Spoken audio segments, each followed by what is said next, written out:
Hey, what's going on there, fellow delinquents? Mischief here, and I'm still on the search for my perfect gun. And there's so many really great guns out there, but I'm trying to figure out what's the perfect handgun for me. I mean, I love the nice smooth action of the Langdon Tactical LTT trigger jobs that they do for the Beretta 92s. And right there, I mean, it's just such a smooth double action trigger ball. I like double action, single action. It's got a lot of pros and cons. The biggest con being that first shot might not be quite as fast, but still, really nice smooth trigger. It does narrow that gap a little bit. But I like that long double action trigger pull for that first one. Every subsequent shot after that is really nice and short and very fast. And also you can put your thumb over the hammer and prevent yourself from accidentally pulling that shot for the first one. So you got that nice, smooth double action of the Langdon Tactical Beretta 92s. But what if you want the reliability of a Glock? A really nice custom Glock right there. I mean, that's got a really nice trigger as well. But maybe you also want something that can rock a compensator. Something like... Wait. This isn't finished yet! Don't look! So we got an all-metal frame, double action, single action pistol with a polymer frame striker fire pistol. Is there a way to combine these two together?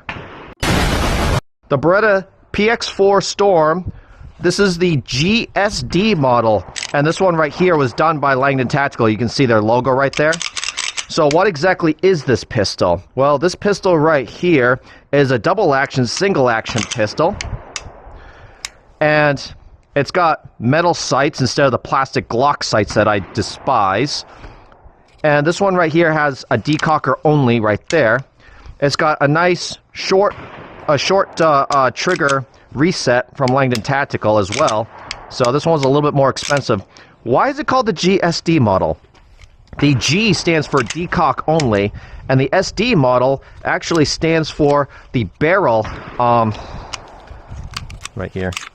So the barrel right here, when you take this apart, you can see that this barrel is a little bit thicker. This rotating thing, it uses a rotating barrel, and sometimes it's a little bit of a pain to get out. It's still fairly new. I only have a few rounds through it. But this barrel right here is actually a 40 Smith & Wesson barrel. You can see how thick the walls are. It's a 40 Smith & Wesson barrel, and they bored it 4 9mm to make it make a very heavy-duty barrel right there. So, anyway, let's go ahead and put this back together. I need practice taking this apart. This thing's kind of a pain. Okay, right there, and it's locked in. There. It's on.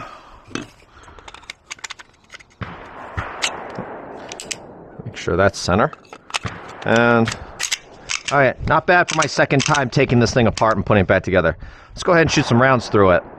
Okay, so we got the Beretta right here, the PX4, and I have shot this thing a little bit. I shot it a little bit. It's already starting to get a little bit of wear on that front sight post. Probably from the holster I was playing around with, trying to see if it would fit. So I know it does fit. It's just that it's kind of like one of those universal holsters, and you got to make sure that they fit properly. But anyway, let's go ahead and shoot this thing a little bit. I'm going to aim at that top left-hand target right there at 5 yards, and we're just going to go ahead and just see.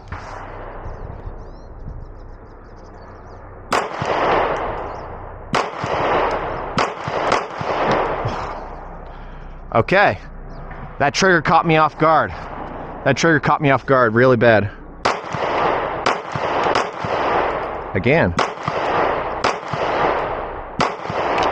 Okay.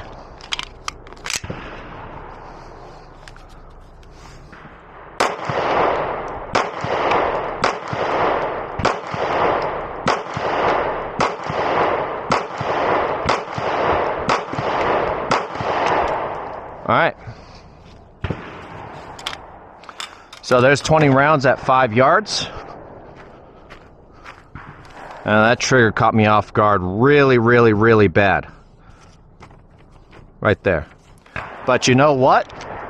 I said earlier something about a compensator. So let's go ahead and see if we can grab that real quick. Here is the compensator. I actually forgot who makes this compensator, so I'm just gonna put it right there, right above the compensator, to tell you like who it's from. But this actually is a potential package deal that can come with the PX4 right here, and it uses the Surefire flashlight.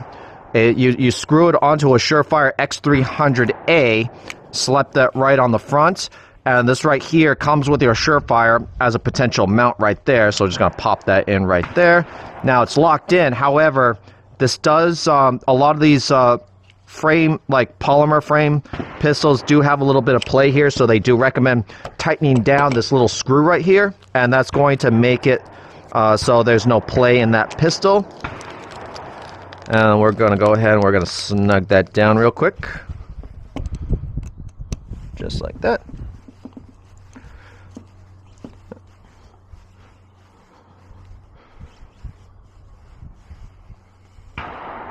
Okay, so now that's nice and snug down. And let's go ahead and load up another 20 and then shoot at the next one. So we're lined up to the next bullseye right here at 5 yards. Let's see what we got.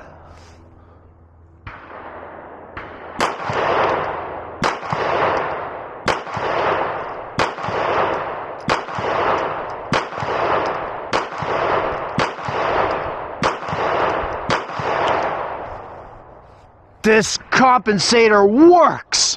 Oh wow, that is a difference right there. It really works.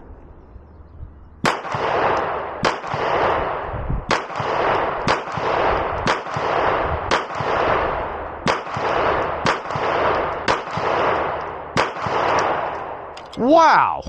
Okay. So if you're gonna get the PX4 Storm G-SD, you have to get this compensator. That is a huge difference. That is a huge difference. I really wish that I can convey like the difference in feeling between the two, but seriously, that is a huge difference. I feel like I can control the pistol so much better. Whereas with before when I was shooting up here to the top left, like I was the gun was flipping on me a little bit more, and as it was coming back down, I'm trying to tighten my grip a little bit, and my finger would accidentally press that trigger. I had two shots that I pressed before I was ready for it, and that's how I got this one right here.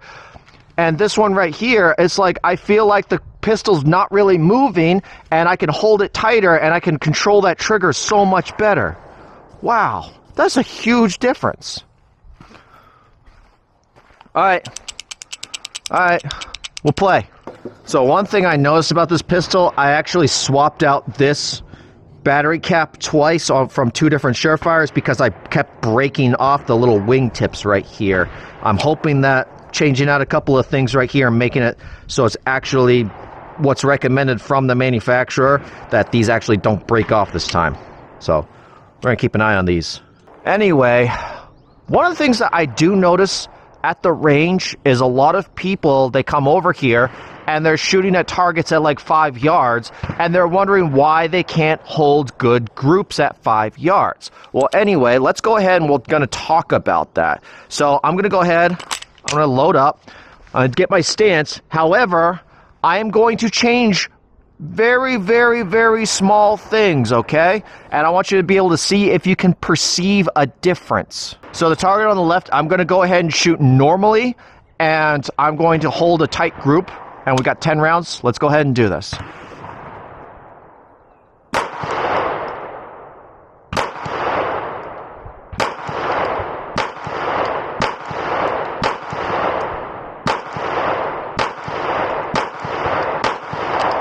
Okay, so there we go. We got 10 rounds right there. So that's my shooting at 5 yards with this particular pistol. Now we're going to go ahead and we're going to change a few things. I want you to see if you notice the difference on what I change as far as my grip is concerned and my trigger control. Okay, we got the target on the right. I'm going to go ahead and get my stance, get my grip, my sight alignment, sight picture. Now I'm going to change a couple of things.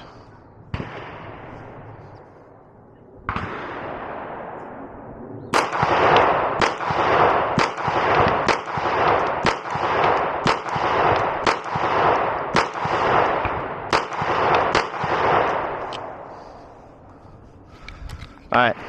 So I wasn't slapping the trigger as much as I should have, but you can definitely see that I opened up my group right here.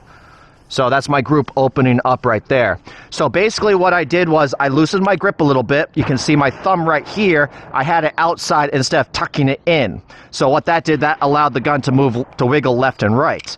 So what I also did was I did not have good trigger control. I was slapping the trigger a little bit more.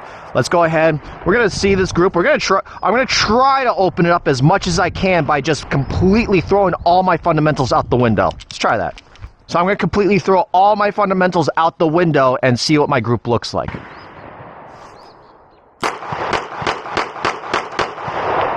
Okay. One shot right here, here, here, up here. So, yeah. So, very loose grip, no trigger control, no gripping the gun, no managing the recoil. Now let's go ahead, we're going to tighten up all my fundamentals again, and we're going to aim at this target right here. Okay, all I had was 15 rounds in the gun, so let's go ahead and let's do this. Right here, we're going to aim at that target on the left, and we're going to try and maintain that nice tight group right there.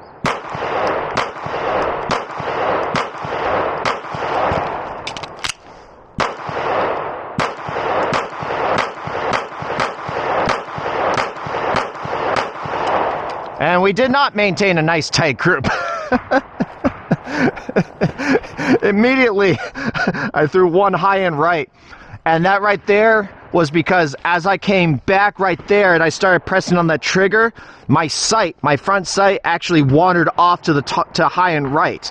The reason why is because when I went to go do that reload right here, my gun is pointing this way. As I'm trying to get my grip right here, I'm rotating it back, try and bring it back down on target. My barrel is pointing high into the right. So you gotta make sure that you're focusing, you're focusing, getting your front sight back on that target right there. But yeah, that was my mistake. That's annoying. So I randomly made up this whole entire little drill right here with. You have these birchwood targets right here, these little stickies that people use for bullseyes. And what I like to do is I like to take this and I am going to use this as kind of like a dot torture test right here. The big circles are 3 shots each. The smaller circles are 2 shots each. And then the smallest circles are 1 shot each. So it's 6 rounds for each row.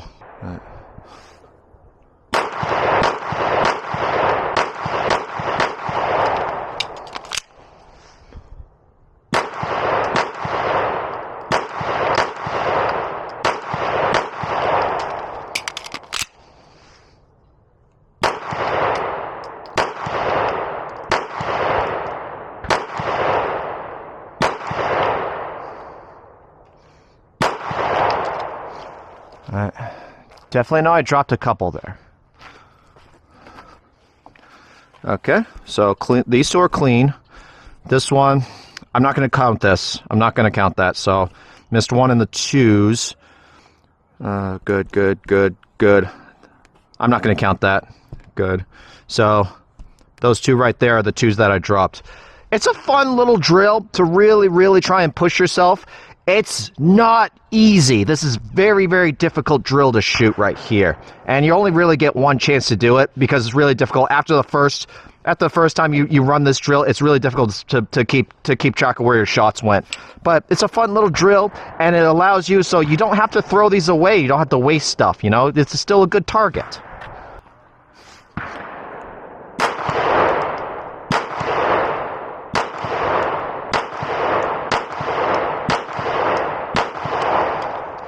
I tried a smiley face. It looks okay.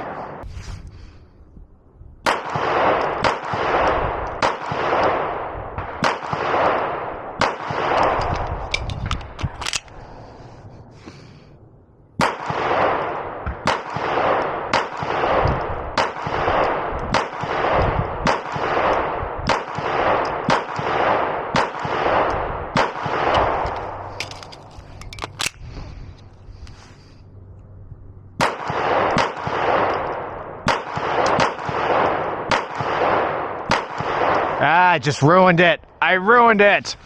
Am I pretty now? I ruined it.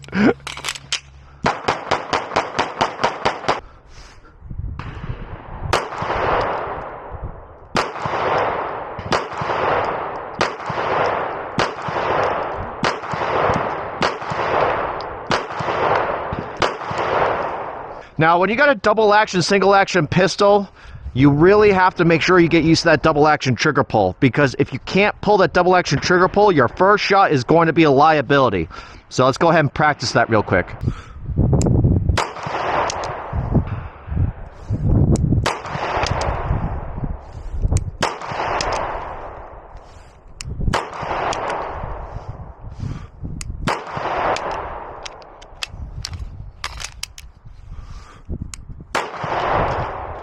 Okie doke. That's okay. Not really my best shooting double action.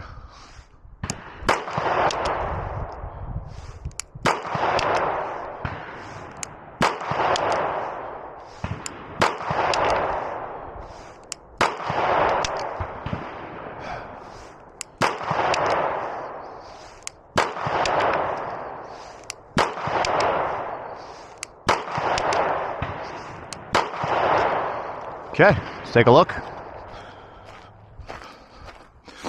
So yes, that double action trigger pull, it doesn't really have to slow you down that much. So one last drill we're going to do is we're going to use the pack timer, and we're going to see how fast it is to react to that first double action shot. So let's go ahead and do that.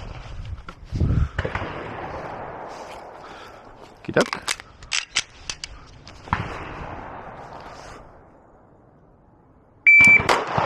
Alright, so that was 0.43. Alright, speed it up a little bit. That was 2.5. Tried speeding it up. It was 2.7. Okay, good control right there. It's a 2.8. Good. Slow down a little bit. 0.48. Right there. It's a 2.9. Okay. It's a 2.5. Started pulling the gun down again. 2.8. Yep. I let the recoil ride. 3.5. And right there, I pushed the gun down. It's a 4.1. So I pushed the gun down. So anyway, this is about an average group right here. When you're talking about shooting only single action, this is about an average group, I would say. And then this one, I heeled the gun, let it ride up. These two shots right here, pulled them down. That long double action trigger pull. It's difficult to master, but it's possible. It's possible. People have been shooting double action trigger pulls since literally the double action revolver came out. So why does this happen? Why does this happen? So basically what's going on is when you got your finger on the trigger, as you're pulling the trigger right here, if I tighten my grip, you can see I'm actually pulling the gun down because your trigger is below your barrel. There's your trigger, there's your barrel. As you pull, you're pulling the gun down if you don't have a nice firm grip on the gun right there. So this is something that definitely does take a little bit of practice. This is why a lot of competition shooters, they really like that short single action trigger, because when they're shooting, what happens is that they have less of a tendency to pull the gun down the lighter their trigger is. Their trigger is back here, and they just have to go boop, and right there, then the gun has, you're less likely to actually pull the gun as you're squeezing that trigger right there. So right there, if I'm on single action, I press the trigger, the gun doesn't move. Having light triggers is nice, but at the same time, having a light trigger, if you're not ready for it, or if you haven't trained with a particular pistol that has a very nice light trigger on it, you're anticipating the shot, or you're not ready for that trigger to go off, and you don't have your sights lined properly with that target. This is a very nice pistol. I'm going to keep shooting it. I'm probably going to just keep the comp on it, but I don't know about you. This Surefire light seems like it's falling apart already on me. I gotta push that back in there. Not quite sure what to do with that, but we'll figure it out. We'll figure it out.